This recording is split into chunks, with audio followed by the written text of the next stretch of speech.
Cette méditation du 23 septembre est intitulée « De la douceur à travers l'affliction ». Lui qui nous console dans toutes nos afflictions, afin que, par la consolation que nous recevons nous-mêmes de la part de Dieu, nous puissions consoler ceux qui se trouvent dans toutes sortes d'afflictions. 2 Corinthiens 1,4.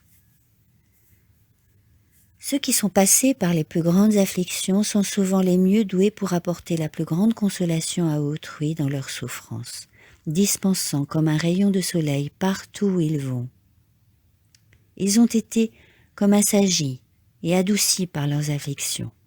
Ils n'ont pas perdu leur confiance en Dieu à cause de leurs tribulations, mais se sont accrochés encore plus étroitement à son amour protecteur. Ils constituent des preuves irréfutables des tendres soins de Dieu, auteur de l'obscurité comme de la lumière, et qui nous éprouve pour notre bien. Le Christ est la lumière du monde.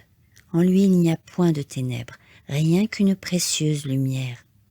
Vivons donc dans cette lumière. Disons adieu à la tristesse et au dépérissement. Réjouissons-nous toujours dans le Seigneur. Il est égoïste de consacrer un temps précieux à pleurer sur nos espoirs déçus, nous complaisant dans une douleur inutile qui assombrit l'atmosphère du cercle familial. Nous devrions être joyeux, ne serait-ce que pour le bénéfice de ceux qui dépendent plus ou moins de nous pour leur bonheur. Il est pour nous un devoir de tirer le meilleur parti de tout et de cultiver l'habitude de toujours voir le bon côté des choses. Que le nuage qui assombrit passe, alors que nous attendons patiemment la réapparition du ciel bleu avec les bienfaisants rayons du soleil. Autant que possible, oublions le moi, cultivons la gaieté, cherchons à ensoleiller la vie d'autrui, et nous aurons beaucoup moins le désir de nous plaindre de notre sort. L'affligé peut reprendre courage, le désespéré retrouver l'espérance, parce qu'en Jésus, ils ont trouvé un ami qui sympathise. Nous pouvons déverser tous nos problèmes et nos douleurs dans cette oreille de sympathie.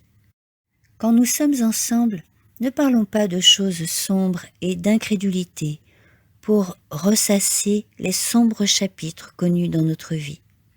Parlons plutôt de l'amour de Dieu manifesté en notre faveur, tel que vu dans la nature, dans le firmament, dans les sages arrangements de la Providence.